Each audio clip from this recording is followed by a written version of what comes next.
For the past decade, we have descended upon the Indianapolis Motor Speedway for the longest race that we run on the channel. Once again, we are here on Memorial Day weekend in 2024 for the running of this Indianapolis 250. It's the 11th running of this event, and many drivers want this race victory more than any other. Today, one of these 33 will go to victory lane and kiss the bricks in the longest race and the biggest race on the channel. The big question is, who will that be? It's 100 laps at the Indianapolis Motor Speedway in the fastest cars in the world. It's going to be a treacherous race, it's going to be a strategic race, but most importantly, it's going to be a fun race. And we are excited to be here once again, back home again in Indiana for the 11th running of the Indianapolis 250. We are here in Indianapolis for this great race. Thank you so much for watching. Let's have a great day here as we run the 10th race of the season in the 2024 Haas IndyCar Series. Hello everybody, this is AG here, and welcome to the Indianapolis Motor Speedway on Memorial Day weekend. We are here once again for the greatest race on the channel, the Indianapolis 250. 100 laps here today, and to win this race means so much in terms of your career on the channel. Just ask any of our past winners.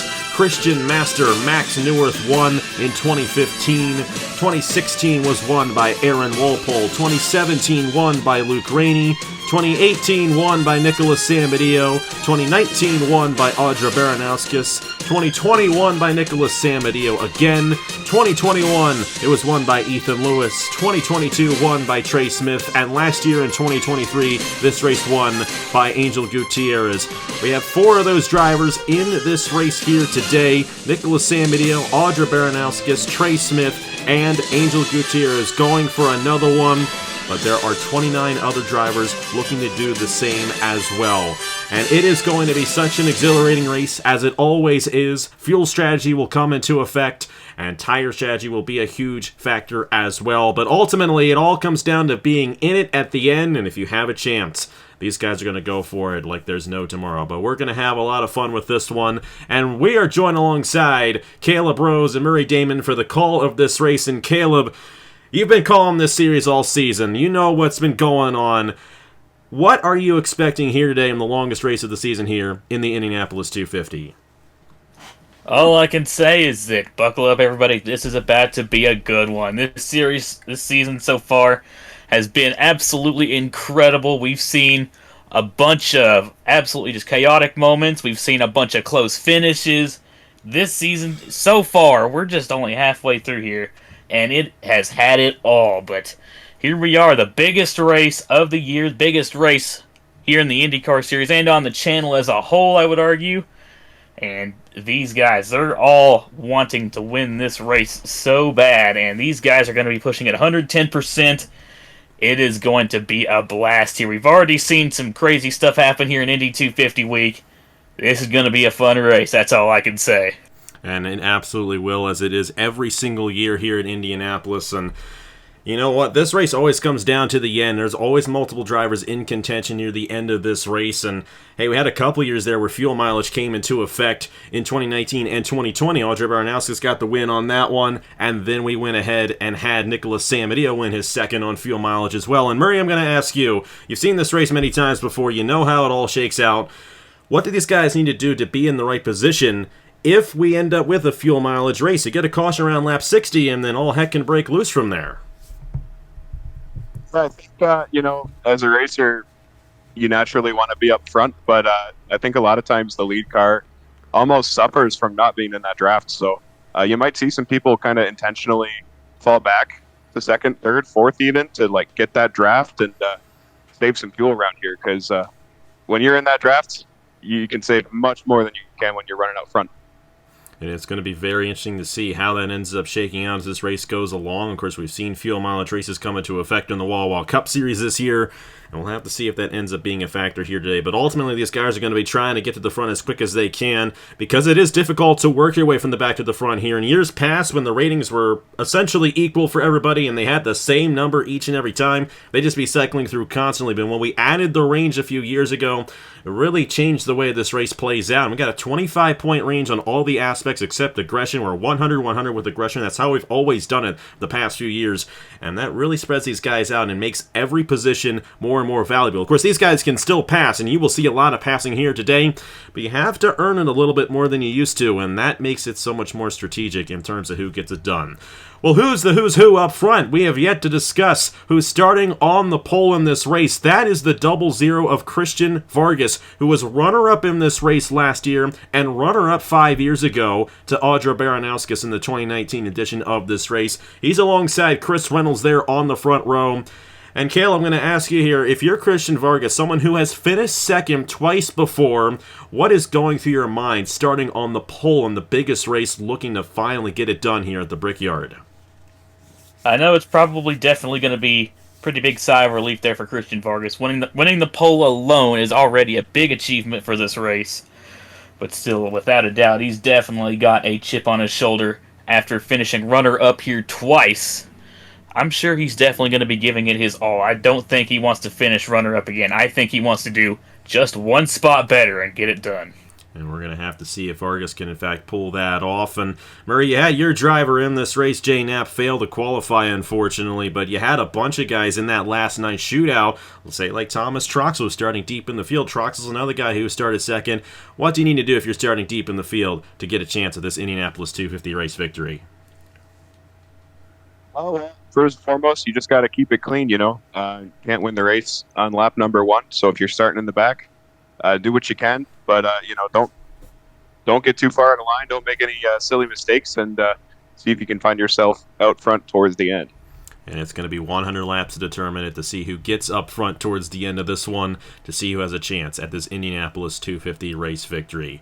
All right, enough of the pre-race. Let's go down trackside for opening ceremonies and then reveal the 33-car grid for the 11th running of the Indianapolis 250.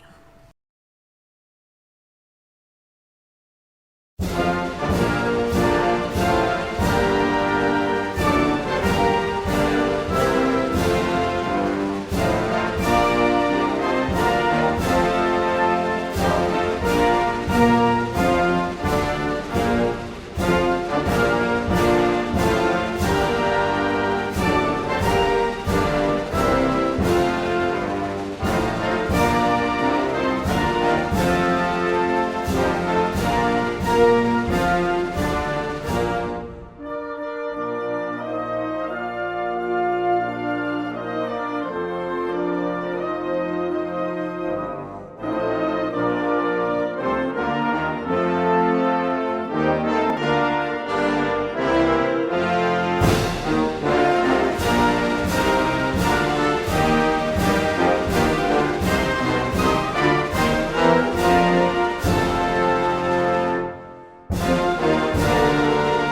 the fields I used to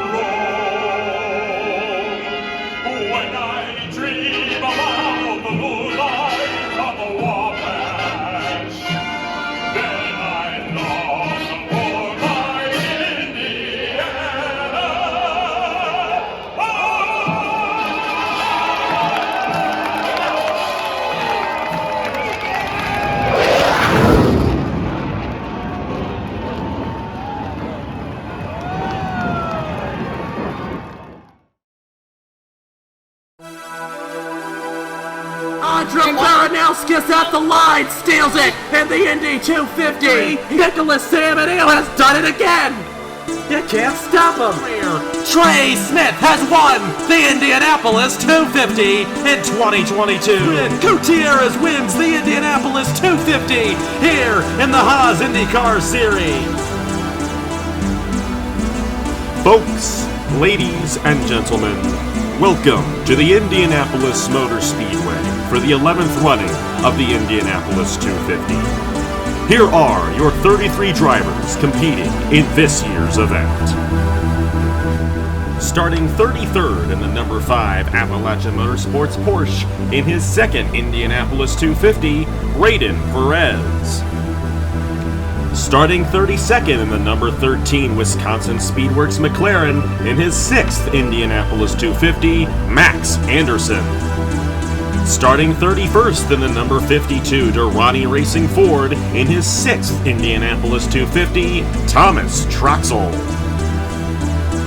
Starting 30th in the number 49 Trackhouse Racing Honda, your defending Indianapolis 250 champion, Angel Gutierrez.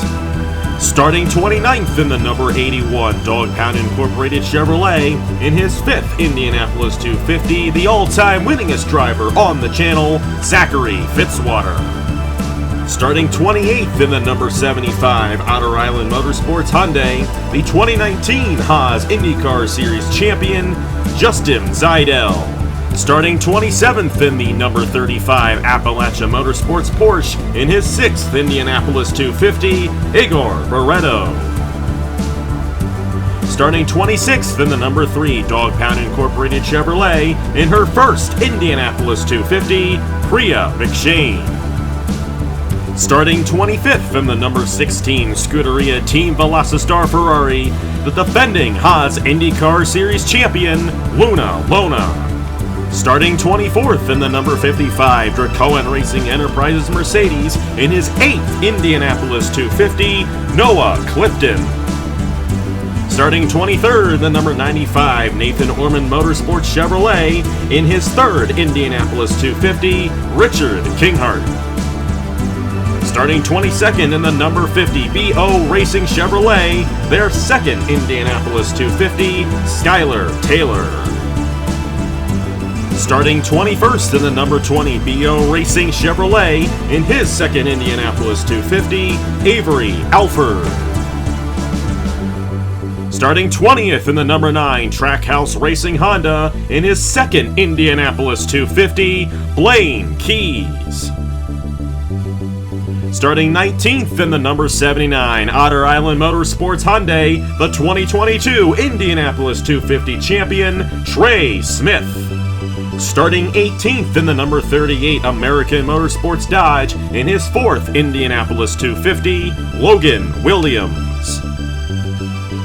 Starting 17th in the number 97 NS Racing Chevrolet in his 2nd Indianapolis 250, Aaron Abel. Starting 16th in the number 69 Durrani Racing Ford, his 1st Indianapolis 250, Bryce Egan. Starting 15th in the number 8 Vision Motorsports Honda, his 2nd Indianapolis 250, Tanner Parton. Starting 14th in the number 51 Scuderia Team Velocistar Ferrari, their 1st Indianapolis 250, Ludovic Charette. Starting 13th in the number 23 Vision Motorsports Honda, his 2nd Indianapolis 250, John Stewart. Starting 12th in the number 88 Webb Racing Enterprises Chevrolet, the 2-time Indianapolis 250 champion, Mr. Edge Nicholas Samadeo. Starting 11th in the number 99 Webb Racing Enterprises Chevrolet, in his 2nd Indianapolis 250, Brad Stover. Starting 10th in the number 34 American Motorsports Dodge, in his 2nd Indianapolis 250, Brennan Wilmington. Starting 9th in the number 25 Wisconsin Speedworks McLaren, in his 3rd Indianapolis 250, Landon Smith Jr. Starting 8th in the number 27 Dutch Atlantis Racing Nissan in his 7th Indianapolis 250, Ace Garcia. Starting 7th in the number 54 Scuderia Team Velocistar Ferrari, the points leader in the Haas IndyCar Series, Bradley Bradshaw. Starting 6th in the 07 Dracoan Racing Enterprises Mercedes in his 7th Indianapolis 250, John Andrews. Starting 5th in the number 33 Dutch Atlantis Racing Nissan, the 2019 Indianapolis 250 champion, Audra Baranowskis.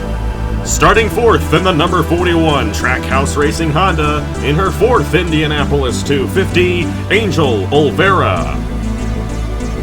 Starting 3rd in the number 59 Appalachia Motorsports Porsche in her 1st Indianapolis 250, Dylan Matthews. Starting 2nd in the number 73 Durrani Racing Ford in his 2nd Indianapolis 250, Chris Reynolds. And your 2024 Indianapolis 250 pole sitter driving the 00 for Dog Pound Incorporated, his 4th Indianapolis 250 and the 2-time runner-up, Christian Vargas. And there is your 33-car field for the 11th running of the Indianapolis 250. Christian Vargas starting on the pole position in the 00 for Dog Pound Incorporated. This the team that won the Indianapolis 250 last year with Angel Gutierrez. But Caleb and Murray, I have to ask you guys and put you on the spot. Who do you guys think's going to go to victory lane here today in the 11th running of this great race? You know what? I think I'm going to have to go for our points leader, dubbed Mr. Chase Harris 2.0. I'm going to have to go with the number 54 of Bradley Bradshaw. By the surprise of absolutely nobody, made the Fast 9, qualified in 7th, up here in the top 10. He's got 3 wins on the season, and he's proved that ovals seem to be his strong suit. I think he could potentially get his 4th win of the season here today and get his 1st Indianapolis 250.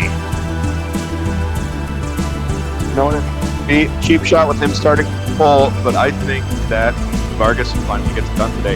He's been quick and obviously proved his car at speed, so if you just keep it up front and execute, I think he finds victory lane. We're going to have to see what he can do. Of course, he's finished 2nd twice in this race before, including last year, and I know he'd love to go 1 spot higher. What will he do here today from the pole? Will Angel Gutierrez go back-to-back? Will Nicholas Samedillo get his 3rd Indianapolis 250 race victory? He's been on a hot streak as of late. If he gets that win, he will tie Fitzwater for the all-time wins list. But regardless of the fact, all 33 of these drivers won this race victory here today, and they have 100 laps to decide it, 250 miles. We thank you so much for being here on this Memorial Day weekend. And we are excited for the 11th running of this race. It's hard to believe we are here once again, but we're back home again in Indiana for the 11th time. And Christian Vargas will lead us to the green flag as we come to the Yard of Bricks. Here we go for the green flag in the greatest race of the year. Christian Vargas and Chris Reynolds on the front row. Green flag is waving. We're underway here in the Indianapolis 250 for 2024.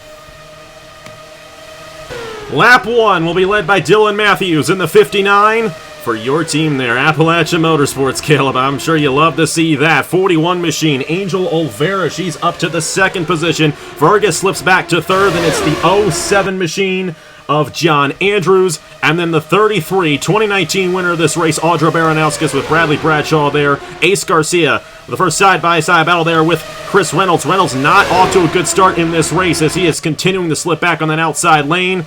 And then we also got the 25 machine, Landon Smith Jr. His brother won this race 2 years ago. He wants to go to victory lane this year, and Nicholas Samidio there in that top 10. But Dylan Matthews, a great start for that 59, and she's leading here on lap number 3.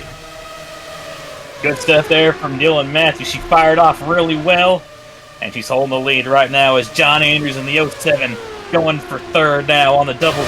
Christian Vargas with Edra Baranowskis right behind, looking to follow suit. But Dylan Matthews, he has been very fast so far this Indy 250 week. Held the pole on day 1 of qualifying for quite a while before Baranowskis knocked her off the top spot. But we know she's got speed. But somebody else who's got speed, at least it's looking like, is a 41 of Angel Olvera. Olvera, I don't think her position in points shows how good Olvera has been so far this season. She's had speed almost every single race. Unfortunately, there's just been those couple where she seems to get caught up in incidents. But Olvera's been so quick so far this season, and now the top 3. Right under a blanket right now. How about John Andrews right there? This is a guy who has been in many Indy 250s there in that 07 machine. This is 7th running of this race. He's going for 2nd place right there. And you know John Andrews, a guy who has been running on this channel since the beginning of racing, essentially, on this channel. Would love to get this race victory here today in the Indy 250. We also got Christian Vargas trying to make some moves back up front. He's not necessarily the best of starts for him right there. One guy who's making a lot of moves, Ace Garcia, to the inside of his teammate right there at Dutch Atlantis Racing.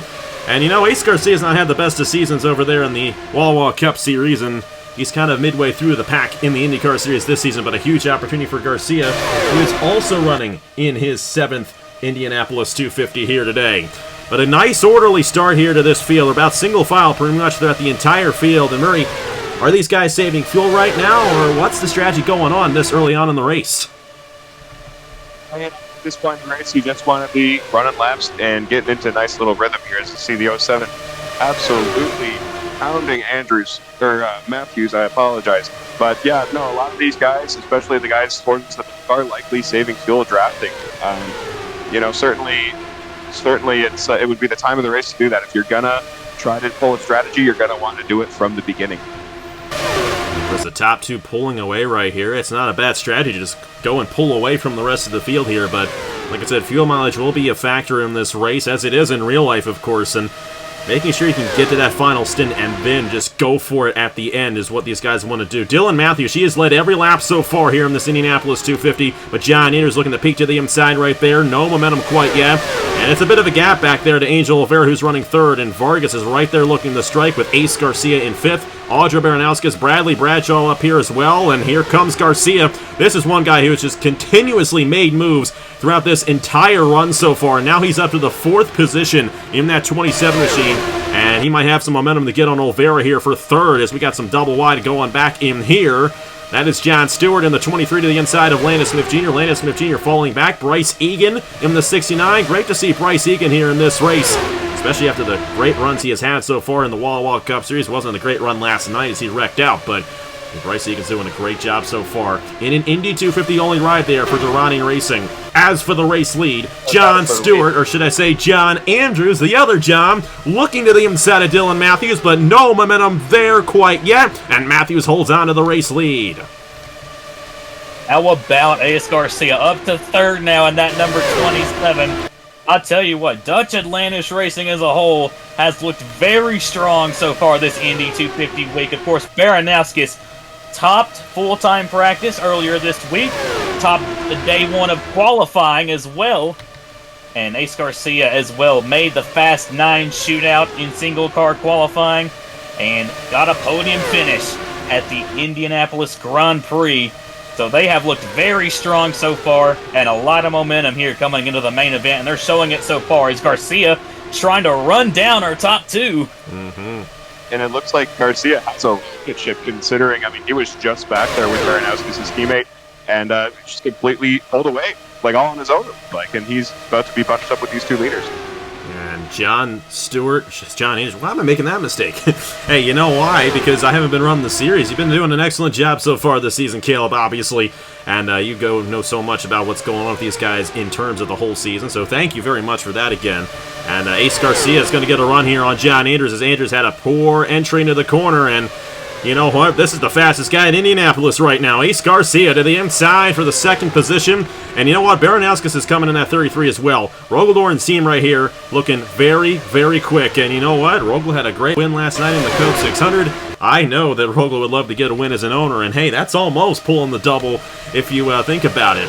And right now, he's got his cars second and third on the racetrack. But Dylan Matthews has led every lap so far. This 59 is quick. You guys definitely have some fast cars there at Appalachian Motorsports, but Ace Garcia is probably going to change that here in the near future as that 27 is all over the gearbox of the 59. And kind of bunched everybody else back up there, too. John Andrews tried to get underneath Matthews for the race lead, and just as I say that, here comes Ace Garcia for the race lead on Dylan Matthews. And Garcia going to try and take it away here, and he's going to as he goes through turn 2. Here on lap number 11, Baranowskis is going to follow through to make it a 1-2 here for Dutch Atlantis Racing. Yeah, it looks like the leader there, Dylan Matthews, is just getting shuffled out on that high side. You definitely don't want to be there for too long if you want to stay in this front pack. And man, they're just falling back. Looks like they're going to be down to 5th or 6th here at the end of the front stretch. Gets stuck in that outside lane through the corner. There's just no grip up there, and that's what we're seeing out of Dylan Matthews. She's falling back, but still a long ways left to go in this race. He's got to keep the car clean, keep it in contention, and she'll still have an opportunity at the race victory. How about Bradley Bradshaw? I tell you what, 3 wins on the season. Like you said, Chase Harris 2.0 it seems like, and you know what? Scuderia Team Velocitar very solid this year. They got the defending champion Luna Lona on their team, but how about Aaron Abel, and how about NS Racing? And Murray, your driver Jay Knapp was in that 98, and he failed to qualify, unfortunately. But this is the one car for NS Racing here today, and I know Nathan, this is home racetrack here at the Indianapolis Motor Speedway. I'd love to see Aaron go to victory lane here today. But I tell you what, how about Ace Garcia in this 27? That is pure speed right there, pulling away from these guys. John Anders to the inside of Baranowskis for second right there, and Olvera still in the 4th position. But this 27, that's a large lead to have here at Indianapolis, here in this Indy 250. And Ace Garcia starting to pull away from this field. That 27 is on rails right now here at this Indianapolis Motor Speedway. Dylan Matthews trying to get back to the inside of the 00. How about this guy? Blaine Keys in the top 10. And Blaine Keys is running in his first Indianapolis 250 since the first Indianapolis 200 9 years ago. Great to have him back. Of course, he's had an excellent season over in the Walla Walla Cup Series up to this point. And how about him here, driving in an Indy 250 only ride for Trackhouse Racing? He's got a good opportunity if he can keep this thing in the top 10 today. John Stewart there to the inside of him right there in the 23, and Nicholas Samadillo just outside the top 10 as well for Webb Racing Enterprises. This is a guy to watch out for as this race goes along. You know he is going to be going for it, especially after getting the race win last week in the Walla Walla Cup Series at North Wilkesboro. You know he's got the momentum coming into this one here in the Indy 250. Oh, you definitely know it. Nicholas Samadillo on a lot of momentum as of late. Finally got his first Walla Walla Cup Series win at North Wilkesboro. I know he's definitely going to be happy about that. I know I'm definitely happy about that for him.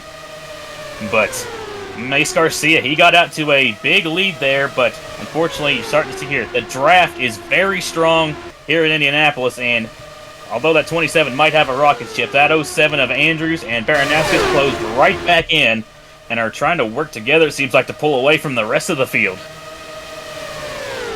You almost suffer when you get too far in front. You know, to your point, talking about the draft, I mean, no matter how much of a rocket ship you have, if you get out by yourself, it's almost like a NASCAR race at like Daytona or Talladega, where you know you find yourself far out in front. These guys will come up and draft train you and pass you by. You mentioned strategy, Alex. That it seems like one person that's not saving any fuel right now is Garcia, just leading laps and proving to everybody that he's the fastest right now. And that 27 has to be careful not to overdo it because, you know, the way it's looking right now, and hey, you know, we never know what can happen here in Indianapolis, but it's looking like a pretty green flag. I mean, okay, never mind. What am I saying? Look at all this madness going on midway through the pack, you know. It's pretty clean up front there without the top, 14 drivers, as you got Avery Alford there, kind of single file out there ahead of Chris Reynolds ahead of him right there. But then you got Lana Smith Jr., Brad Stove in the middle of all this. Here's Ladovic Charette in the 51 machine, her first ever IndyCar race in that machine there. Of course, driving for Scuderia Team Velocitar, which is an offshoot of Grattan Autosport. They're all the same thing. Bryce Egan there, who was in last night's race as well, got wrecked out on that thing. He's in the 69 for Durrani Racing. And you got the 8 machine here as well, looking to the inside. That's Tanner Parton looking for a good run here today. Noah Clifton running here in his 8th Indianapolis 250. Once you know it, he's been in a ton of these things.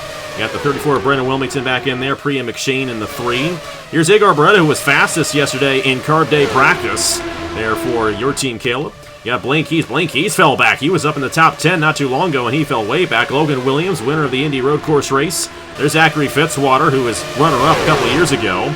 95 machine here, that car driven by Richard Kingart, the only ride for Nathan Orman Motorsports in this one.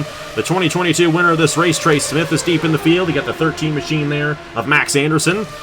Justin Zidell, of course, I'm glad, for him that he made this race. He missed out last year, and he's back in the field in that 75 machine. There's our defending race winner of Angel Gutierrez deep in the field. 15 machine there, or should I say 16 machine of Luna Lona, defending Haas IndyCar Series champion. There's Braden Perez in the 5, and once you know it, it's Thomas Troxel, who's second in the points, currently last in that 52 machine, essentially in the ride that won this race 2 years ago. So there's some guys, some big names struggling in this field, and pit stops about halfway until we get to that cycle of pit stops around lap 40, about a 40-lap fuel run for these guys.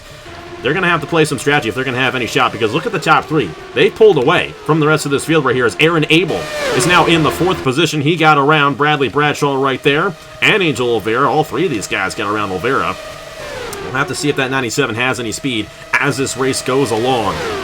But how about Audrey Baranowski's trying to get around John Andrews, trying to close in on her teammate of Ace Garcia. These 3 guys all on each other as Ace Garcia, currently the dominant driver in this race. Yeah, seeing a lot of big names there at the back, and I think that's pretty much a product of the last 9 Fast 9 shootouts that we saw. Like you said, mentioned pre-race, it is a little bit more difficult to pass here. Kind of have to work for it a lot more. And a lot of these big names started out towards the back, had some really strong names in the last 9 shootouts that had to fight their way in, including Gutierrez, Fitzwater, Troxel, Zidell, Knapp, and started. Well, you just had to shoehorn that in, didn't you? Well, I mean, you know what? Knapp is a strong driver, right? I gotta say. You know what? I didn't qualify 1 year. He didn't qualify 1 year. It's all good. It runs in the family, and he's enjoying some time in the Bahamas right now. So, hey, looks like we might have a fight for the lead, though.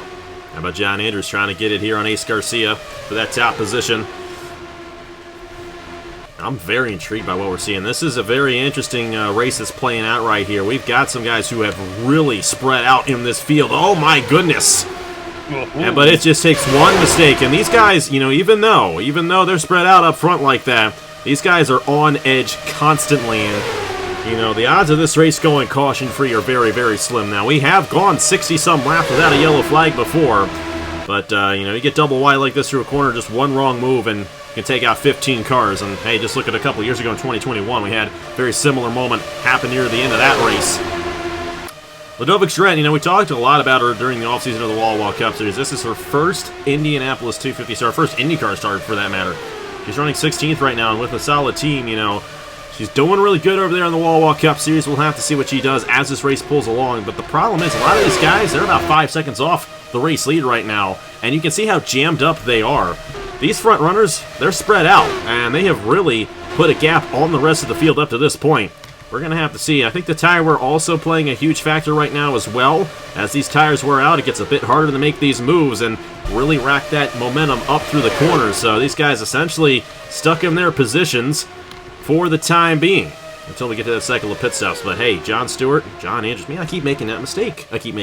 John Andrews doing an excellent job here today in this 07 machine behind Ace Garcia. These are 2 guys who have a lot of Indy 250 experience, both of them in their 7th Indianapolis 250. And Audrey Baranowskis has won this thing before. This is her 6th running of this race. Does the experience play a factor in this thing? Because, even though we saw a rookie win this thing last year, sometimes we'll see those veteran drivers really dominate here in Indianapolis. Definitely could do it. I definitely know. Yeah, this, like you said, this is Garcia's 7th Indy 250. And John Andrews. Yeah, this is his 7th as well. They're both running up here up front. We can see some rookies shine, kind of like how we saw Dylan Matthews. This is her first full-time season here in the IndyCar Series. Ran up front there for a little bit, still running up here inside the top 10. But in general, it could be kind of a mixed bag here, what we can see. But right now, the veterans are definitely showing out here so far in Indianapolis. veterans in front, though. We still got quite a few veterans in the back.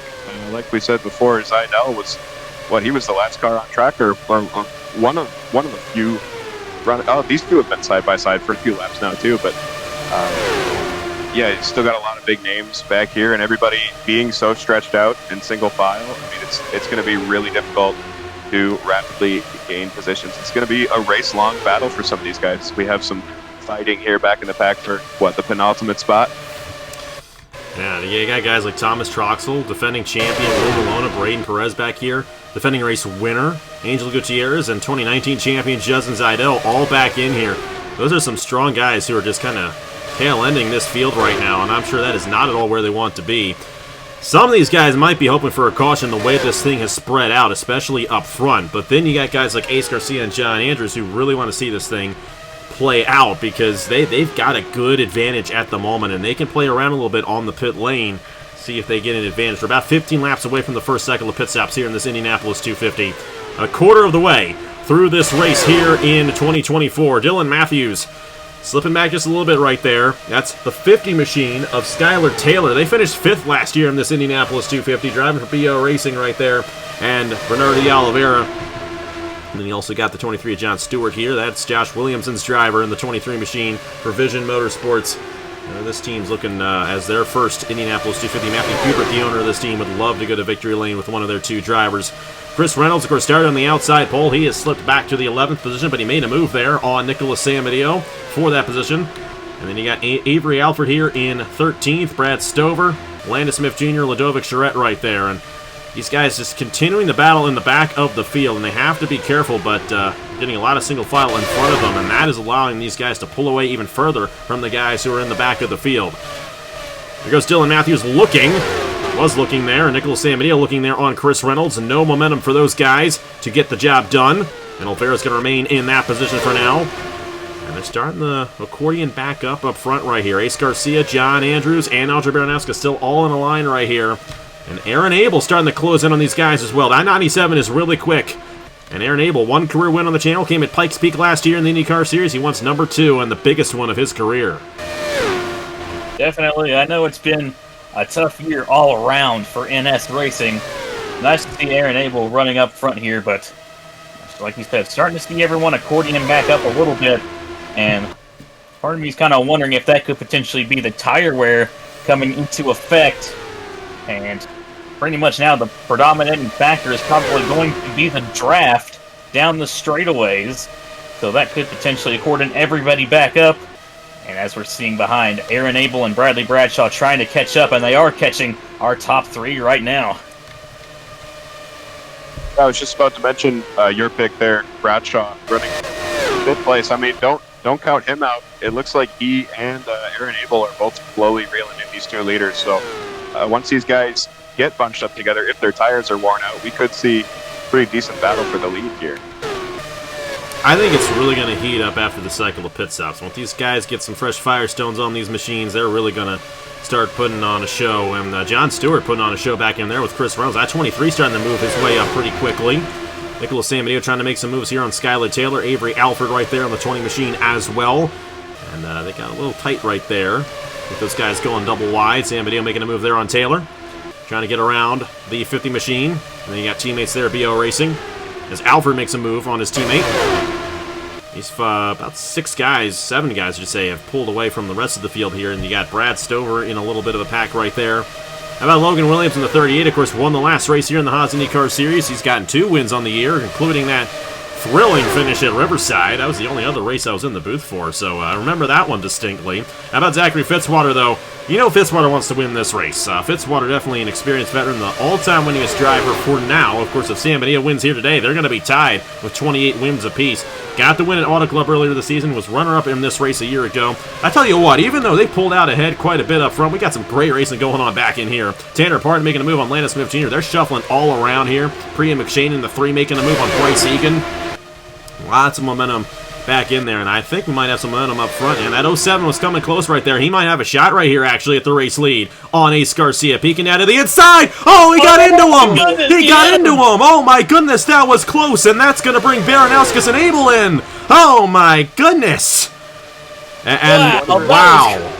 I wonder if the 07 now has damage as here comes Abel up the inside. That is, yeah. I mean, it's surprising they all hung on to that. We'll see if John Andrews. I mean, his car looks okay, but we'll see down the line maybe if he has any lasting damage from that. Yeah, that might have damaged the wing a little bit right there in that 07 machine. Oh my goodness. For the race lead. That's the first contact we have seen all day long, and it was for the race lead. And Andrews had a huge run on Ace Garcia right there, and he may end up getting another huge run on right here. He's got to be careful around this 27. I think that 27 wore out his tires. I think Ace Garcia is starting to struggle a little bit out there. Look at that top 5 all on each other as Aaron Abel now up to 3rd in that 97 machine. And you know what? Aaron Abel's got a good shot at this race win here today, and I know Nathan would love to see him get it done. I know Nathan, this is a big place for him. Indiana native, Indianapolis is a huge place for people who live here. And you know what? And I know Nathan would be celebrating if he gets this one. I'm going to give him his Christmas card tomorrow. Never was able to get it to him. He's going to get his Christmas card tomorrow. I'm going to hand it to him personally. You hear that, Nathan? He's probably not watching now because he's probably at Carb Day or parade or whatever right now. We're driving right now, Murray. We're driving over to Indy at the moment. And Caleb, I wish you were there. We got to get you over to Indy sometime. Yeah, and you got to stop speeding because there are cops out. So, yeah. Slow down. Good old Ohio. Good old Ohio and Indiana. Well, these guys, they can speed, and they have definitely been speeding their way all throughout this racetrack tonight. How about Aaron Abel looking for 2nd here on John Andrews? Yeah, 97's quick as he ducks inside, heading into 3. Is he going to get it done here? Not quite. They're still side by side. He's got it this time. There he goes. Oh, or does he? Oh, boy. That's good news for Ace Garcia trying to pull away from these guys. I don't know. I don't know what you really want to have. Do you want to be a sitting duck? Because these guys in line are going to gain a bit more speed than one guy just going around here by himself. So, you know, you want to have the advantage coming down the pit lane and maybe gaining advantage on those guys you're racing with. But then, at the same point in time, you don't want to come out the pit lane by yourself because they're going to swallow you up if that's the case. Audrey Brownowski's also making a move on John Andrews, and I'm wondering if the slight wing damage on that 07 is holding them up right now. He got into that 27 right there through the corner. And I will say, though, even though they got into each other, great job out of those 2 veteran drivers keeping it from being a massive wreck. That would have taken out more cars than just the 2 of them if they ended up wrecking right there with where that wreck ended up taking place. So, got to give a huge hats off to John Andrews and Ace Garcia for keeping it together. And at least for Ace Garcia, it doesn't look like that's going to affect him too much as he's still dominating this field. Almost a 2nd lead now on Aaron Abel for that top position. John Andrews trying to get some momentum here on the 33 machine. I'm wondering. I thought I saw some tire tracks right there into the corner. I don't think so. I think I'm just seeing the catch fence. Never mind there. Sometimes these guys do spin out in a wreck, and they're at the end of the field, and the game will not call the caution. And we see that happen in the Wall Cup Series, the Sprint Series a lot. And, hey, it can happen here in the IndyCar Series. We've seen wrecks occur in this race and them not throw the caution out before. So, you know, if anything does happen, you'll see it in the corner of your screen. But everybody is still on the lead lap. They're separated by only 11 seconds here. 37 laps into this Indianapolis 250. Man, yeah, like I said, that got really close there between John Andrews and Ace Garcia. But, yeah, a good showing by both of them hanging on. But, yeah, all the fighting kind of let Ace Garcia pull away. And I don't really know if that's necessarily what you want. Because you're seeing it here. Aaron Abel, he is reeling him back in with that draft. And looks like these 3 cars behind are going to try to latch on to Abel's draft and try and catch back up as well. But starting to approach that first cycle of pit stop, and just as I say that... Trey Smith in the 79. Is that a scheduled stop for him? It almost doesn't look like it is. Maybe it is. We'll have to see. You know, the window's open now for it to be one more stop from here for these guys. And Trey Smith, who has won this race before... wants to play a little strategy, maybe get win number 2 in this Indy 250 here today. Another guy who's really fast, John Stewart, up to the 6th position right there for Vision Motorsports. And then you got Dylan Matthews still hanging in the top 10. Chris Reynolds and Angel Oliveira, Avery Alford there. One guy's falling off, Nicholas Samadillo. That 88 slipping back as the tires have just worn out on that 88 machine entirely. And that was an early stop there for Trey Smith. I don't know if he had an issue or what, but... regardless of the fact, he's going to be on the cycle here. He's going to be out there with fresher tires and might try to gain a few seconds on these guys who are still running out there on the worn tires. All 5 of these guys pretty much separated by the same distance right here. Bradley Bradshaw still at the end of this little line right here. And then you got 4 seconds back to John Stewart there. These guys continue the battle for these positions as Chris Reynolds makes a move on Dylan Matthews. And he's going to bring a whole line to the inside of that 59 machine. Here comes Skylar Taylor as well. Brad Stover looking quick here late in this run. Definitely have some guys who have faster speed than others later in this run. And that is definitely making for some interesting racing here in this Indianapolis 250. 59 was pretty quick at the beginning of this run and then just has fallen off. So maybe they can, put some new tires on. Hope that it starts handling better on this second stint here. But man, they have just fallen all the way back. They're just getting past car after car, corner after corner. It feels like. Double zero here. Who silently made his way up here? Zachary Fitzwater. He's now trying to get his way up here in the top 20. I think he might be in the top 20 right now. But started out towards the back, he's making his way through the field. I'd have to see what he can potentially do here on the cycle of pit stops. Here we are on lap 40. No one's coming down quite yet, so these guys, I think they're definitely saving some stuff right now, and I don't think we're quite going to see a fuel mileage race play out, especially if they can stretch it this long. This is going to be very interesting to see how it ends up shaking out here. And look at these guys, though. They are starting to jam up back in here. Just like you mentioned, Zachary Fitzwater making some moves right here in this number 81 machine. And you know what? He's got a good opportunity here. And maybe making some more moves and having a shot at this thing near the end, especially if we get a yellow and a restart. That's going to be a huge deciding factor if that does happen. And I say if because of how spread out these guys are. Still nobody coming down the pit lane right here. Very, very long cycle for these guys. And you know what? We'll have to see when they, in fact, do come down. Are they going to try to stretch it on one pit stop? I just don't see that happening for these guys. But you know what? It is a possibility. The way this race has played out in the past. You didn't expect Jonathan King to come down the pit lane in 2019, and he ended up doing that.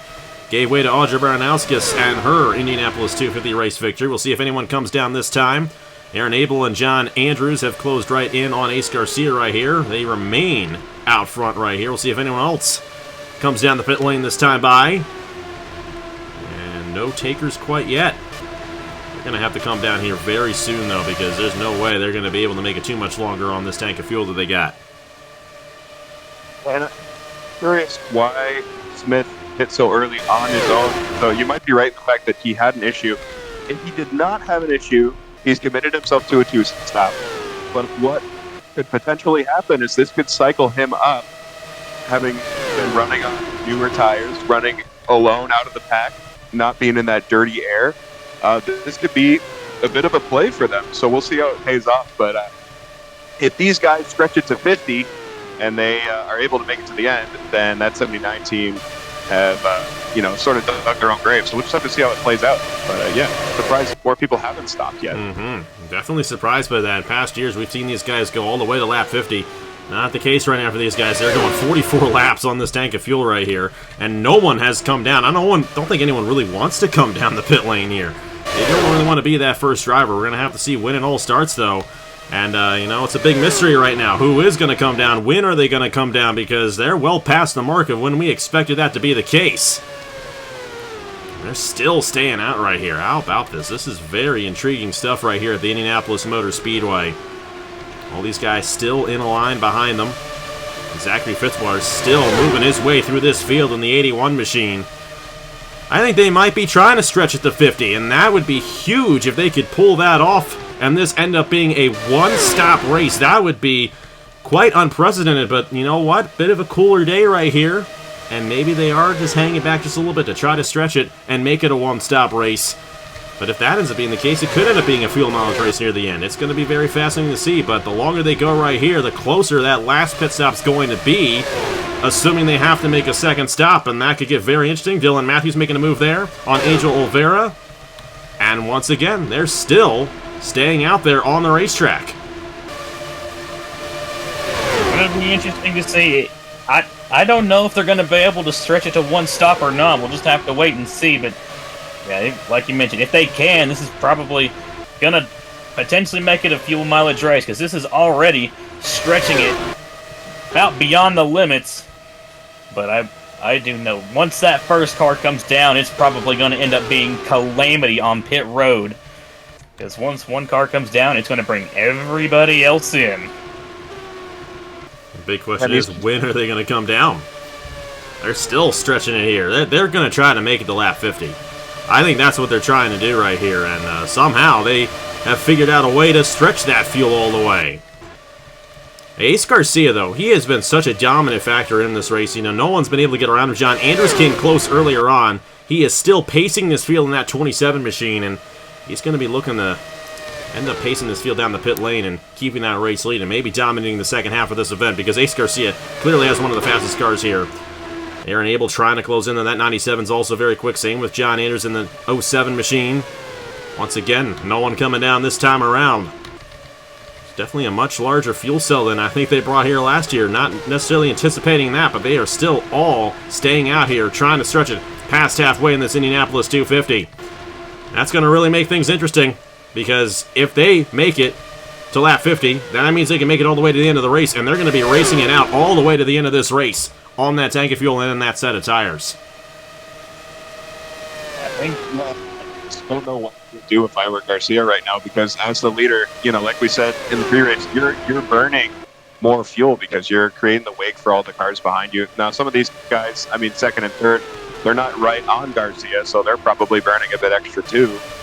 But it's just so surprising to see these guys stay out, and you know, there we go. If they make it, there we go. Oh my goodness, this is really going to be interesting. These guys some guys couldn't make it. So you got John Stewart leading the field down right here, lap 49. They stretched it 10 laps, about 9 laps longer than we anticipated right there. And you know, I think a big reason for that is because these guys kept on going single file like that. We didn't have as much of that double wide racing where they're getting out of the gas on that outside lane and getting back into it. They're able to kind of stretch it right there, but Ace Garcia's going to come down right here. Aaron Abel's going to try to stretch it past halfway in this 97 machine. And if this thing stays green, it will be a fuel mileage race. Oh my goodness. This is going to be fascinating. Oh boy. This is going to be fascinating here at Indianapolis Motor Speedway. These guys pitting here right now, those who pitted on lap 48 and now lap 49, I mean, just heading into 50, if they could only make it to 49, if they want to make it to the end, they're going to have to do even more saving on this second stint, assuming we don't have another yellow. So this is going to be pretty wild to see who's going to be able to effectively fuel save. And keep in mind, too, we've yet to have a caution here today at the Indianapolis Motor Speedway. Very possible we could still end up with one in the second half of this race. Ace Garcia here, we're going to follow with him. Going to be 4 tires, of course. And the one thing about this being a NASCAR simulator, of course, we don't have an actual IndyCar pit stop where they just raise the whole car up. It's a little interesting right there. But Ace Garcia is going to win the race off of those guys who came down. Now, where is John Stewart? Because that's going to be a bit of the measure right here. That 23, oh my goodness, that's going to be a huge lead for Ace Garcia once he gets down to it. Aaron Abel in the 97 machine down the pit lane as well. And we're going to have to see where he ends up falling in line with all these guys. There he is in the 97 machine. And he made it. Well, you know what? He didn't actually make it all the way to halfway because he's yet to actually cross the line right there. So we'll have to see. I mean, pretty much identically halfway for the 97 there of Aaron Abel. We'll have to see if he can make it to the end of this race without having to come back down again. That is going to be huge if that ends up being the case. All right, Ace Garcia in the 27. Audrey Baranowskis actually led a lap right there. Ace Garcia now out front by quite a bit here at the Indianapolis Motor Speedway. Oh, well, he might not be out by that much. Here's Aaron Abel in the 97 coming off of turn number 2. And remember, he was just behind that 27 there before that cycle began. And you know what? Aaron Abel might have jumped him right here. So not only did he save more fuel and stay out longer, but he had a faster... or he had a quicker time on pit lane. So this just played perfectly into the hands of the 97. How about this for Aaron Abel? Will today be the day for Aaron Abel and NS Racing getting the Indianapolis 250 race win? We talk about how poor of a year it's been for NS Racing as a whole. This would absolutely cure that now, wouldn't it? But Ace Garcia is right there, and then you got 2 seconds, 2.5 behind there to John Andrews. Audrey Baranowskis, Bradley Brauchhaus is still the same top 5. After that cycle, now it's Avery Alford up to 6. John Stewart to the inside of Skylar Taylor right there. That's 6th through 8th. How about Max Anderson? A great pit stop for Max Anderson. The first time we've really mentioned him all day. He's there inside the top 10 as Angel Oliveira hangs on to the 10th position. Braden Perez with a great stop there. And the 79 has cycled as well into the middle of all this. The problem for Trey Smith is he came down much earlier. He's absolutely going to have to come back down again in this race. And you also got Dylan Matthews in this pack as well. There's Chris Reynolds, Zachary Fitzwater, Logan Williams there in the 38 machine. Ludovic Schredt, Nicholas Samidio, the 00 there of Christian Vargas. Our pole sitter has fallen back quite a bit in this one.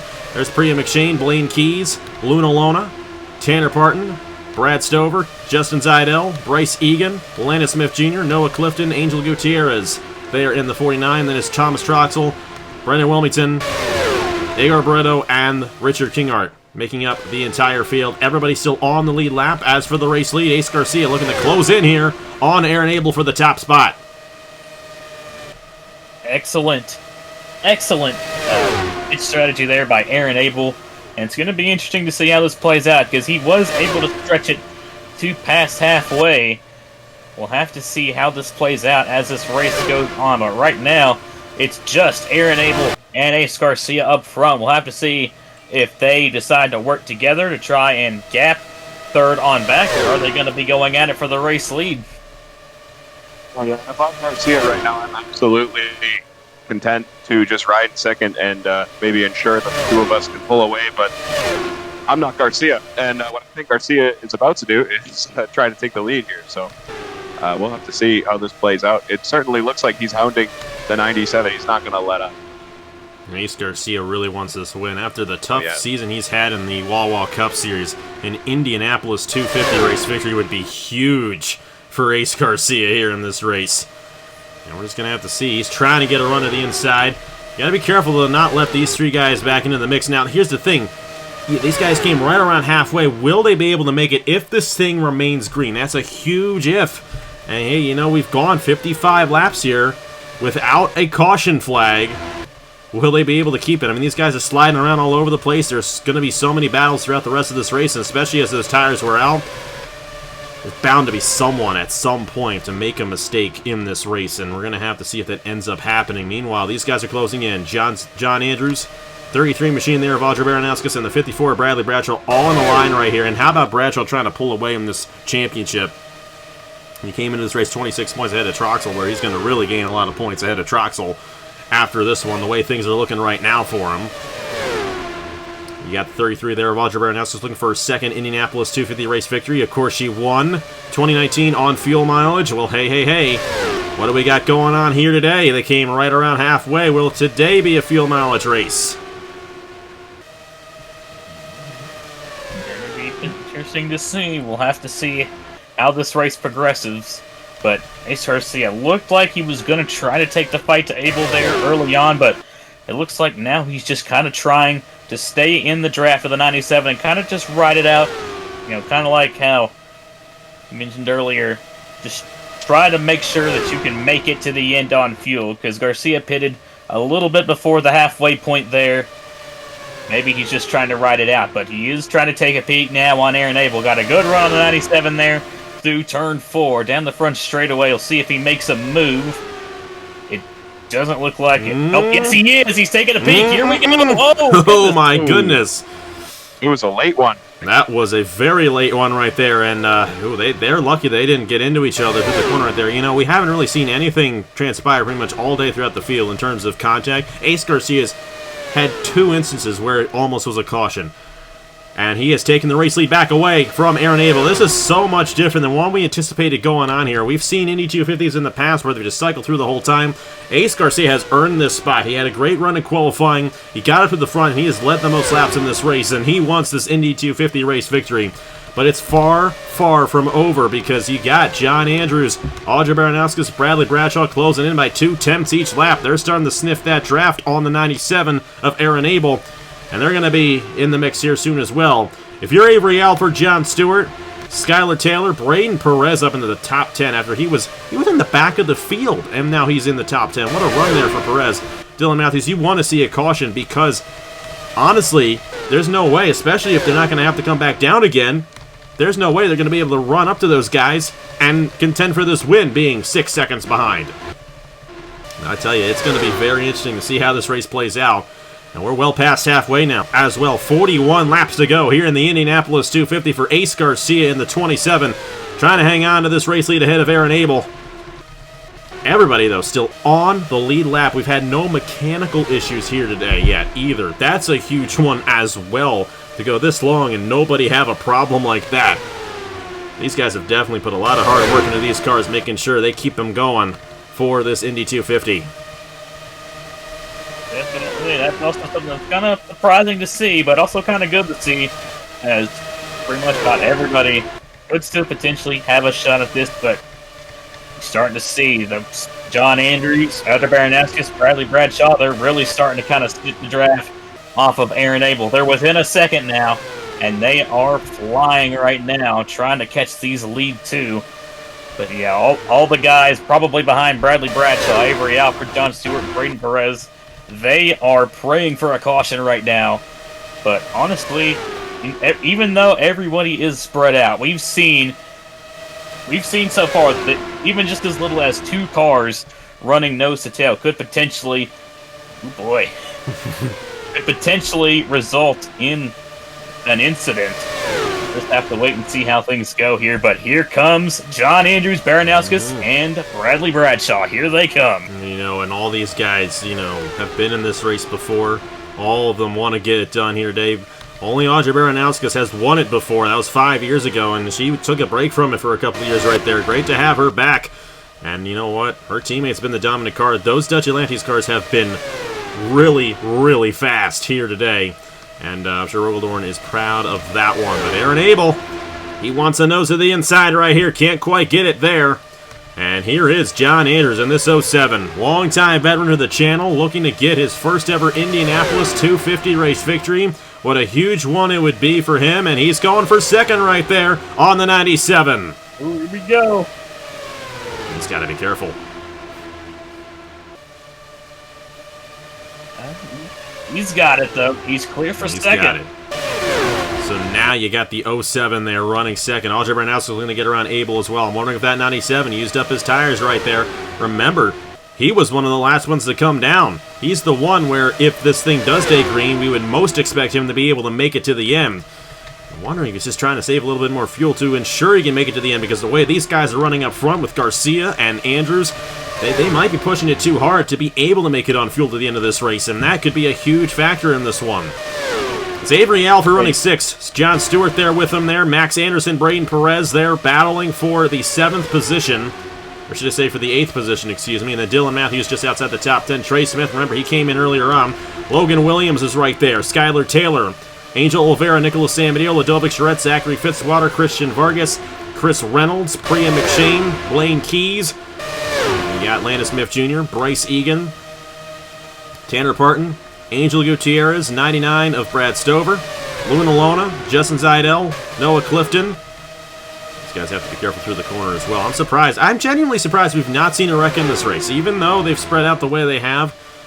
You know, usually at some point somebody has some major mistake and causes a big wreck. But hey, you know what? These guys have done an excellent job here today. We have Brendan Wilmington, Richard Kinghart, Thomas Troxel, and Igor Bretto. This is a day they want to forget, as that's all you got to do.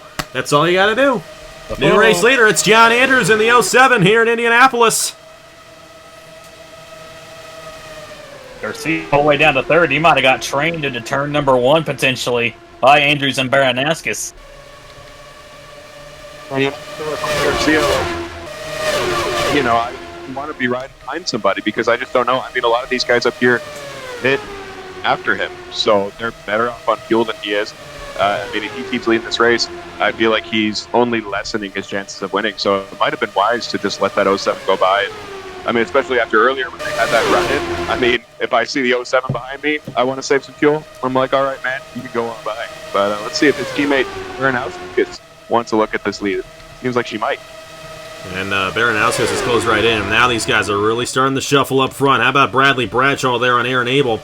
You know, Garcia and Abel, I think they used up their stuff. You got these 3 guys who are a little ways behind, starting to make the moves on these guys, because Ace Garcia is now falling back to 3rd as Baranowskis trails the 07 for this lead position. Bradley Bradshaw there, you know, this is the kind of race that he would win. Based on the way this season has gone, I mean, what a run for these guys so far this season. Like you said, Chase Harris 2.0. I mean, Chase Harris, back in 2020, won 5 of the 16 races that season. He didn't win the Indy 250 that year. That was Nicholas Samadillo, but Bradshaw looking for his 4th win of the year in that 54 machine for Scuderia Team Velocistar. And you know what? He's got a great chance here. Any of these 5 can still get it, especially if this race stays green. I just don't know. I mean, will this race stays green? As the tires wear out, these guys are going to be slipping off the corners a lot more, and if they get side by side, they got to be careful not to get involved. I mean, we still got everybody still on the lead lap, 68 laps into this race. That is impressive, and these guys definitely should be proud of themselves for what they've been able to accomplish so far here today, but this race is far from over here in Indianapolis, and any of these guys in the top 5 can still win this race, but they've got to be careful to save enough fuel to make it to the end because they came down right around halfway. You know what? I wouldn't count out some of the people in the lower top 10, maybe top 15, just because, and I could be wrong, but I believe there were a couple of people who stayed even longer than Aaron Abel, so, I mean, we could potentially see a couple of these guys who have a better shot at making it. You know, if the top 5 run out, top 5 have incidents, I mean, you could see somebody from back there potentially come up and steal this thing. Well, let's see. I know Audrey Baranowskis was one who led a lap during that cycle, so she might actually have a shot at getting around that 07 if they run out of fuel. But we'll just have to see, because Baranowskis, I think, was one of the guys who stayed out the longest, and you know what? She got that win 5 years ago on fuel strategy. She might be able to pull it off again. Aaron Abel starting to lose a little bit of ground from this lead pack right here. That 97 really used up his stuff, but he's one of those guys who would kind of expect to make it, but maybe not. And who knows, maybe they'll actually start coming down a few laps before, and that's when things really are going to get interesting. But this is the longest green flag run we've ever had in the Indianapolis 250. 70 laps into this race, no caution, all 33 drivers still on the lead lap here in Indianapolis. Definitely a much different race than we've seen in years past, but we still have no idea who's going to be kissing the bricks at the end of the day here. But we're coming to 30 laps to go in this race, and time is running out for these guys and their opportunity to get this Indy 250 race win. Hey, definitely can't argue with a caution-free race. That would be honestly pretty amazing if these guys could make it to the end without a yellow, because honestly, this has been an absolute spectacle here so far. It's been an awesome race, but it's still not quite over just yet. But top 3 have actually kind of pulled away from Bradshaw a little bit. Might have had a bad corner or something, but he's dropping off just a little bit. Oh. As, Ace Garcia trying to go for a move on Baranowskis for second. Teammates going at it. Baranowskis trying to hold strong on that outside, and is going to hold strong on that outside lane. I think that could be the fresher tires for Baranowskis kicking in right there. You know what? Fuel is not a factor, and it comes down to the wire with the top 3 here. John Andrews might be a little bit frightened just because the two behind him are teammates, so they can potentially work together to try to get by them to ensure that at least one of their team cars wins the race. I mean, Andrews doesn't have that luxury. He's a sitting duck if that happens. We're going to have to see if that ends up being the case, but if you're Ace Garcia, the dominant guy of this race, I don't think you want to see anybody else get the win, especially with how good of a car he's had. You know, who knows if you're going to get another opportunity like this to win the Indianapolis 250, and Ace Garcia's right there with a chance to do so. I tell you, this has been such a fascinating race, and, you know, maybe from, you know, a viewing standpoint of past Indy 250s, you like a lot of chaos, you like a lot of things going on, a lot of passing. It may not be the race for you, but you got to appreciate what you're seeing right here, and I tell you what, this has been so much fun to do regardless of the fact that we haven't had a caution, we haven't had any restarts, and this fuel mileage thing, you know, definitely could be playing a factor. So many things going on here at Indianapolis right now. We're just going to have to see who ends up getting it done. You know, and this is a race right here that really proves how important qualifying is. And you know what? All 5 of these guys up front right here, I believe they all started in the top 15 probably. You know, and especially these 4 guys. I know Baranowskis and Ace Garcia were both in the Fast 9. Bradley Bradshaw was in the Fast 9. John Andrews was in the Fast 9. And here they are, leading this race late in the going. We're coming to 25 laps to go here in this Indianapolis 250. Time is running out for these guys. who are in the back of the field to close in. It's 6.5 seconds down to Avery Alford. These guys back here, they pretty much have no shot unless we get a caution here in the next few laps, because there's just no way they're going to be able to make up that ground, especially if they do not have to come back down again. But all 4 of these guys still have an opportunity at this race win, and John Andrews right now pacing this field here as we come to 26 laps to go here at Indianapolis. Oh boy, this is getting very fascinating as we get into late in the going. Because like you said, there's that big question of fuel mileage still looming over all these guys' heads, and also still the probability for a caution. You know, everyone is still spread out, but a couple of cars back, around the 15s to 20s, you've got that big, ginormous pack, long line of cars, seeing right there, and oh goodness, that was pretty close there between Reynolds and Olvera. Still able to make it work, though, but yeah, I still wouldn't rule out the probability of a caution here late in the go. We're just going to have to see if that ends up being the case. Oh, boy, man, I almost felt that Blanky was going to shoot up there on Olvera. That right there is the trouble spot, you know. Oh, and here's Trey Smith. There's Trey Smith. This is not a surprise right here, but you know what? When did he come down? That was lap 36, 38. Yeah. So that 79... He only made it, what? How many laps was it? I have a feeling that these guys, they're going to actually come back down again. 40. I have a huge feeling that's going to be the case here, because Trey Smith, he came down a little bit earlier on, and he really only made it about 40 laps there on that cycle. So if that's the case, they may not have put as much fuel in on that pit stop. This could get really interesting if we get another cycle going on near the end of this thing. Yeah, I mean, the 79 too, if he's running by himself, he likely would have been burning more fuel, but that is odd that seems like he just could not go as far as the others today. So interesting strategy, unfortunate strategy for that team. We'll have to see what that ends up shaking out for in Trey Smith's camp. He should be good to go to the end of this race, though, of course. And the big question is now, what will the rest of the field do? They went nearly 50 laps on the first cycle. Will they come down again to ensure they can make it to the end of this race, maybe get the fresh tires, and maybe start gaining some ground? I mean, I don't know. Do you want to take that risk if you're one of these guys back in here and maybe try to jump these guys if that ends up being the case? It's a big gamble because they can essentially make it to the end on fuel. At least we think they can if they save enough right here. But I don't know. I don't think John Andrews has been saving much leading this field right here. And Audrey Baranowskis as well made it right past halfway, and she's really been pushing it here on to this stint. So here we go as we come to 22 laps to go in the Indianapolis 250. Audrey Baranowskis trying to get around John Andrews for this top position. How will it play out? Will Baranowskis find a way around John Andrews here in the near future? Yeah, Trey Smith coming down there is now really got these guys scratching their heads. Yeah, like you mentioned, do you want to come down and just get the pit stop over with? That's a very, very big gamble and could go for better or for worse on both sides. Because, I mean, if you come down and pit, you know you're good to the end and could definitely benefit if a lot of these other guys can't make it, but also you run the risk of falling to the back of the field and all these other guys being able to make it. And then, of course, if you stay out, you run the risk of running out of gas, but also, if you can make it to the end, you'll probably be up front. But, I mean, we actually kind of saw an example of that gamble with Bradley Bradshaw at the Indianapolis road course. Came in really early, got some really fresh tires right before the cycle was just about to open, but unfortunately he could not make it to the end and had to come to pit road while running in a podium spot. But this is definitely going to be interesting to see. We've got 21 laps to go here in the Indy 250, and it could potentially still be anybody's game here. Well, Gable has really lost touch from this top four, too. He was, a couple laps ago, a second back. Now he's over 2 seconds back. So I'm wondering if he either, what Alex mentioned, used up his stuff, or if he is setting his own pace.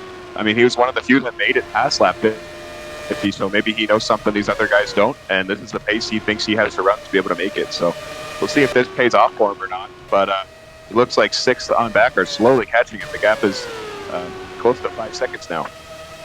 Angel Oliveira trying to, or should I say Avery Alford trying to close in. You know, what a huge run for Avery Alford. I got so many names in my head. When I don't do the series and I haven't done all those races coming into it, I don't know who's in what car, you know. I literally memorized it earlier this morning, so you know, I'm making some mistakes here. How about Max Anderson? You know, he's really done an excellent job as this race has moved on up to the 8th position right here. He's in contention if this thing gets wacky near the end. Ludovic Stretch, he's in the top 10 right now in this 51 machine. Great run for us. He moves to the inside there of Braden Perez for 9th. Unable to get the move right there, but Anderson's going to get a shot here on John Stewart. At least try to get that inside lane to work, and Max Anderson will be able to make the work there on John Stewart. These guys, they're not really making the moves. I'm wondering if they're trying to stretch it here. They're trying to stretch the fuel here because got 19 laps to go, 18 laps to go next time by. You know, Trey Smith came down the pit lane right there, only made about 40 laps. But what about these guys? Will these guys have enough fuel in the tank to make it to the end because they came in right around halfway? That's the big question. A bit of a waiting game here near the end of this race. I know a lot of these guys want to see a caution, but, you know, at this point, it's almost looking like this thing may go caution-free because they have done such an excellent job back in the field. Got Ludovic Stretch making some moves right there on Braden Perez and John Stewart. She's now up to the 8th position in the 51 machine. Great run for her. And you got all 3 of the dog pound cars in a line there. Christian Vargas, Zachary Fitzwater, and Priya McShane. And that 5 of Braden Perez slipping back there. I'm sure you don't want to see that. How about Ludovic here making a move once again, trying to get around Max Anderson for the 7th position. That's 3 positions in 1 lap almost. As Anderson powers it on the outside lane. So many good battles throughout this entire field that we just don't get a chance to see as we focus on the race lead. But these guys have just been all over the place on this racetrack today. And this race is starting to close into the final stages. We'll have to see what John Andrews can do, trying to hold on to this race lead and get his first ever Indianapolis 250 race victory. But Audrey Barnowska's right there in the 33, trying to close in and maybe take this race lead. She might have a shot right here. She's going to try to peek to the inside of the 07. Not enough. It's really hard to get the inside to work there in turn number 4. We're just going to have to see. We're just going to have to see how it all ends up shaking out. We're starting to kind of see some of these guys up front, like Ace Garcia and Bradley Bradshaw. They're starting to drop off just a little bit, and kind of like what Murray said with Aaron Abel. I wonder if they're just kind of running their own pace. They're trying their best to make it to the end on fuel, so they're kind of just riding it around. They're not really being competitive. They're just making sure that they can make it. It's becoming a 4D chess match at this point. A lot of strategy involved, and this is going to be interesting to see how it plays out to the finish. But Audrey Baranauskas looks to still be running at 100% right now. She's right now still trailing the 07 of John Andrews. And she's been able to save some fuel as well in that 33 machine. And remember, she was one of the last ones to come down the pit lane as well. That 07 has really pushed it, and it's going to be fascinating to see if he can make it to the end. Fascinating to see if anyone does come down. I mean, we saw Trey Smith come down. Oh, here we go. That's Alfred. Avery Alfred's down the pit lane. Oh, and folks, I think this one's going to get interesting because if Alfred's coming down now, they're not going to be able to make it. They did not put enough fuel in the tank. They really packed it at the beginning. They have time to do that, but on that pit stop, there's definitely some of these guys who were unable to do it. I mean, if that's the case, it may have been a 40-lap fuel run that they just saved it to the end. Will anybody come down here in the top runners? No, doesn't look like they will. We got Ludovic right there on Max Anderson for position. Will any of these guys come down the pit lane right here? You know, a lot of these guys up here are planning on making it to the end, or at least trying to. Oh, here comes Noah Clifton. Noah Clifton coming down the pit lane in the 55. Got some guys in the back here. They're definitely going to have to come down near the end of this race. Oh, boy, it's going to get interesting. It's going to get interesting here in this Indianapolis 250. Yeah, just ensuring that you can make it might be the smart move, especially if you're running towards the back or you're mid-pack and you're not super happy with your position. You know, why not roll the dice, pit, and see if some of these guys can't make it and try to take advantage of that. Because some of these guys are at least thinking about stretching. So, I mean, if I'm not happy, I'm coming down. Max Anderson. Max Anderson's coming down the pit lane right here. And then you also got John Stewart and Braden Perez along with the 41 of Angel Oliveira. Very spread out right here. So, the risk you do take coming down this early is, well, what if a caution comes out, you get caught a lap down or in the tail end? Of course, still will do the wave around if that ends up being the case, of course. But, yeah, they're not going to be able to make it. If those guys are coming down now, our race leader's going to have to come down here very soon. It's a good thing this is happening when it is happening. Here we go, Ace Garcia. And remember, Ace Garcia was just out front a majority of that run, so he burned a lot of his fuel. But he's coming down by himself. And And that's going to really hurt his advantage because he's not going to have any drafting health coming off the pit lane here. These guys are shuffling all around. They've got to be careful with some guys coming down, some guys still staying out. It's going to be interesting to see if we end up with someone making a mistake on that transition period, because lots of times when we see someone coming in and coming out right there, they get into each other down the backstretch and we cause a wreck. Yeah, John Anders is a guy who I'd expect to come down the pit lane right here because there's no way he can stretch it to the end. These guys have put 6 seconds on Aaron Abel, by the way. All these 3 guys still staying out right here, so it's going to be interesting to see what they can do here. Ace Garcia is going to get put a lap down for the time being, which is not good in his chances to win this race. Doesn't look like anybody else is coming down right here. Oh, boy, that was tight right there between Max Anderson and Brandon Wilmington. That could have been a wreck. That could have been a wreck. And we've had so many close calls in this race right there. That could have been a huge one right there. They keep it together for now. We're closing in. We're closing in on the point of no return in this race as well. That is a huge factor in this race. If we get a caution within 5 laps to go, that'll end the race. They're still staying out right here. All 3 of them, all 3 of the race leaders still stretching it. Of course, it's only 40 laps this time around for these guys, so Ace Garcia really only went about 30-some laps, and they didn't think they could make it. We got someone else down. That's Thomas Troxels at the back of the field. They're really spreading out here in terms of this pit strategy.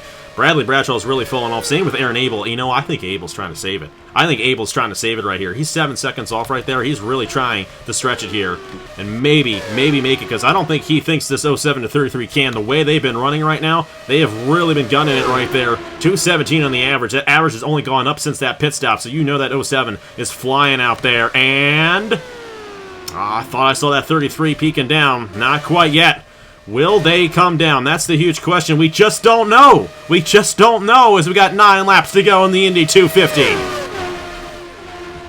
Yeah, this is tense stuff, and it's one of those things that just makes your brain hurt, because you're like, okay, well, in my pit, I'm ensuring that I make it to the end, but I'm giving up on my track position. And, you know, as a racing driver, it hurts so much. So, you know, the fact that Garcia had to pit, that's so unfortunate, because he really was, you know, the dominant force here today. And if these guys out front can make it to the end, Garcia's going to go home wondering what could have been. You know, if I just hadn't led so many laps.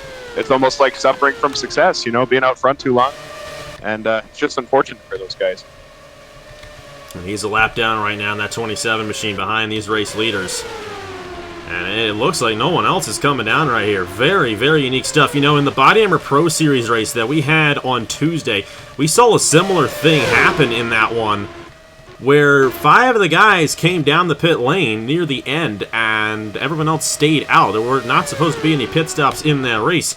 And, you know, a similar strategy once again for these IndyCar drivers, I feel like. And we're just going to have to see if John Ears can, in fact, hold them off and make it on the one stop. Baranowski's still up here as well in the 33 machine. And I think these guys are going to try to make it to the end. No one else here coming down the pit lane. We haven't had any takers the past few laps. Going to be fascinating to see how it ends up shaking out. Christian Vargas, Priya McShane in the top 10. Nicholas Samadeo's in the top 10 as well. And you got Landon Smith Jr. and Dylan Matthews rounding out the top 10 for the time being. John Stewart, John Andrews, I keep on making that mistake, and I'm sorry. John Andrews in the 07, still leading this field, but Baranowskis is close enough to strike. And I think she's going to try to make that move near the end if they can, in fact, make it to the end of the race. But we're closing in on the point of no return. How about this? Nearing a caution-free Indianapolis 250 here today. Impressive stuff out of these drivers. And they're going to try to make it on one stop as well. This is something we did not expect. And I tell you, after all the Wawa Cup Series races we've had this year that have been completely ridiculous, why not add another one to the list here on the channel? How about that? But Baranowski's is trying to get this one done ahead of this 07. We'll have to see if she has anything for him in these last 6 laps. It sure is fascinating stuff because, like Murray said, do you pit and ensure you make it to the end, or stay out and try to keep track position? Honestly, it's just a game where there's a right answer and a wrong answer, and we don't know which one's right until the checkered flag flies. And I've noticed, looked like Audra was backing off from Andrews, but if she wants to come up here and take this lead, she's going to have to get on it here because she's running out of laps. But I'm wondering, you know, if she's now just ensuring that she makes it to the end by not pushing as hard. I mean, because I'd rather finish second than run out of fuel. So have to see. We'll just have to see what she ends up doing here, because this is very interesting. Considering, like, I do feel like these guys are going to try to make it, but will they have enough? They came in before lap 50. I honestly don't know if they can make it to the end. And if that's the case, you know, I'd watch out for Aaron Abel, because he's someone who came down right around that halfway point. He really backed it off. And if in these last couple of laps, these guys have to come down the pit lane, they run out of fuel, I feel like that 97's in the catbird seat to possibly win this race. We're just going to have to wait and see. It's 4 laps to go in the Indianapolis 250 for John Andrews. Baronhouse is closing back in here. You know, they got a battle for a lead, and you got a battle for how much fuel you got in the tank. And what an unprecedented turn of events here at Indianapolis for this year's Indy 250. It's going to be very, very interesting to see who gets it done, because I don't know if either of these two are going to be able to do it. I don't know if Bradshaw's going to be able to do it. Aaron Abel trying to hang on back in there, but he's got to be careful with Ladovic Charette and those guys. Will they have enough fuel to make it to the end? That's the huge question. 3 laps to go here at the Indianapolis Motor Speedway for John Andrews, and they're still staying out here with 3 laps to go. They're trying everything in their power to try and make it to the end, but we're starting to get to that point now. If Baranowskis wants a chance to win, she's going to have to try and pounce on that 07, because time is just about out here from Indianapolis. But I just don't know. At this point, I don't know if they can make it. I know they're definitely trying to stretch it to the end, but can they make it? That's the huge question right now. It's probably in these guys' heads. Oh, John Andrews, he's coming down. John Andrews can make Not it. enough for John Andrews. Audra Baranowski's going to take the race lead. And you know what? He stayed out too long. He's just stayed out too long, and he's not going to win this race because of it. 2 laps to go for Audra Baranowskis. Aaron Abel's down. Aaron Abel's coming down. Here we go. Oh my goodness. And I just think, you know, Audra Baranowskis won it in 2019 on fuel mileage. Will she have enough in the tank to make it to the end right here? That is the huge question. It's going to be the white flag next time by in the Indianapolis 250. Will Baranowskis be able to stretch it? Bradley Bradshaw in the 54 closing in as well. 3rd place is Ladovic Charette. You got Priya McShane and Nicholas Samadio in a line as well. Baranowskis is going to try to gas it and go. She's going to try. She's going to try to do it here. White flag in the air in the Indianapolis 250. Bradley Bradshaw's closing in this 54. Will he be able to get close enough to Baranowskis for this race win? Somebody went down in the background. That might... Don't know who that was. It was Priya McShane. Priya McShane. Oh my, she wasn't able to make it. Oh goodness, but Baranowskis down the backstretch for the final time. Does she have enough? She won here in Fuel Strategy back in 2019. Is she going to do it again? 2 more corners here in the Indianapolis 250 for Audra Baranowskis, trying to hold off Bradley Bradshaw. Will she have enough fuel in the tank to make it to the finish line? It looks like she will. We got another 2-time winner of the Indianapolis 250. This time it's Audra Baranowskis getting it once again here at Indianapolis. Wow. Wow. Audra Baranowskis, her 2nd Indianapolis 250 race victory. She won it on fuel mileage in 2019, and she wins it on fuel mileage once again here in 2024. Audra Baranowskis is your 2024 Indianapolis 250 champion.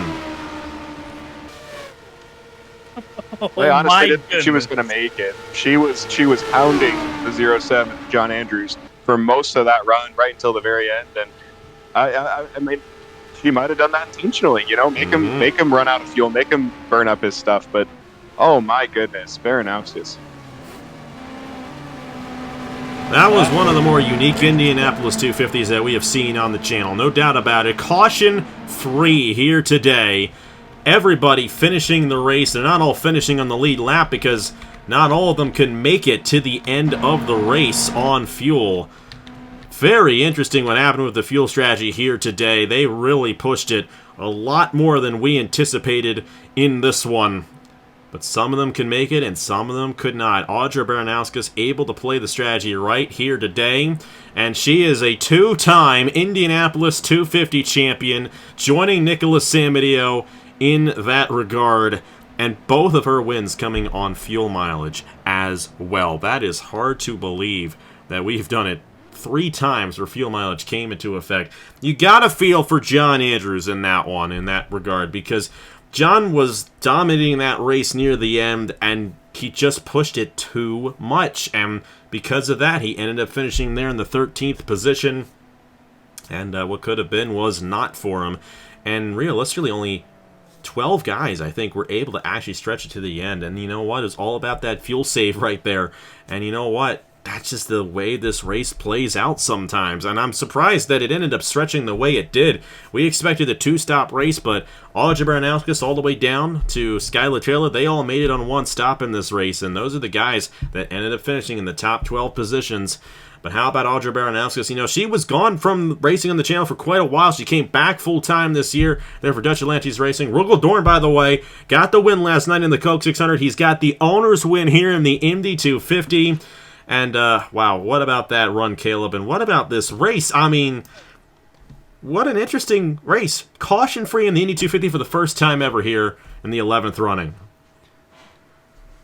Yeah, that is absolutely crazy stuff. And like you said, just what an absolutely fascinating race that we were just here for. Like you say, caution-free first time ever. That's honestly a plus. Nice to see this race go caution-free. It wasn't incident-free. Almost had a couple. But these guys were able to hang on and make it to the end. Make it green to the end. And boy, did that result in some absolutely wild pit road shenanigans, the fuel mileage and all of that. And boy, there's definitely some guys you have to feel for, like, of course, John Andrews, who, like you said, just pushed it a little too hard, just wasn't able to make it. And the same goes for Ace Garcia. I'm guessing he probably just rolled the dice, expected that nobody else would be able to make it. Unfortunately, some people did, and he's going to come home in 15th after probably leading the most laps in this race. So tough break for him. But Audrey Baranowskis is going to join the very exclusive 2 Winners Club here for the Indy 250, and once again, off of fuel mileage. Great stuff there. And, well, how about Bradley Bradshaw coming on with a second-place finish? He is definitely going to extend his points lead after that. And how about Ludovic Charette? First start here in the Indy 250 is going to come home with a podium finish. And Murray, what a run that was. You've been in the booth for many of these Indianapolis 250s, but definitely the most unique one I think you've ever seen. What are your thoughts on that one there and how the fuel mileage ended up becoming a factor in this race? Oh, yeah. I mean, I don't think anybody expected it to be a one-stop. I mean, that's just absolutely unbelievable that it had not only that happened, but that 12 people, the top 12, were able to make it work. So clearly the series is evolving. They're finding out, they're coming up with new strategies. I think during the race you had mentioned maybe they're bringing bigger fuel cells. So no, it's interesting, and it's nice to see a new dynamic. It wasn't a train of a race. It wasn't people constantly cycling in and out of the lead. It was very much we had a few players, and we got to see them kind of have a 220 mile an hour chess match. So it was super interesting, unlike any 500 or 250, unlike any 250 that I've ever seen. And it was just something different, something exciting. Mm-hmm. And hey, you know what? Each race is going to be different, and you know what? We're all for it. We had a race similar to this last night, maybe not in terms of fuel mileage, but where it just played out the last 80 laps in that Coke 600, and we saw guys pull away, and that's what happened here. But we didn't know who was going to win this race till the very end. We didn't know if Baranowskis was going to save enough, but she's done it before, and she did it again, and that is impressive for Audrey Baranowskis getting her second Indianapolis 250 race victory. Man, what a huge congratulations to her there. And now you got guys who've been in this race so long who've never won it. It's like, man, another driver winning their second. They're just going to come back next year even stronger. And hey, who knows how it's going to play out next year. You just never know what you're going to get here. But honestly, great to see a clean race. Everybody finished. That's the first time it's ever happened here at Indianapolis for the Indy 250. I mean, there have been times where pretty much the entire field wrecked out. I mean, 3 years ago we had that very same thing happen where half of the field failed to finish.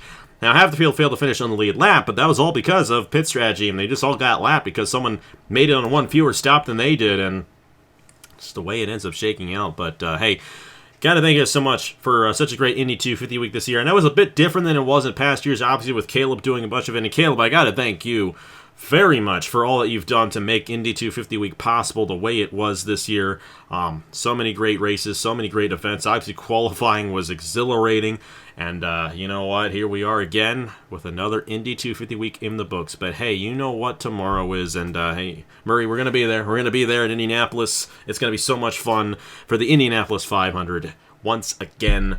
And hey Caleb, like I said, we got to get you out there sometime. We're gonna do that for you. We're gonna do that. But hey, thank you guys so much for watching. Thank you guys so much for supporting this channel. It has grown to a point where I didn't think it was ever going to. I'm so thankful for all you guys and all my great friends. I've been friends with Murray for 10 years. It's been a decade.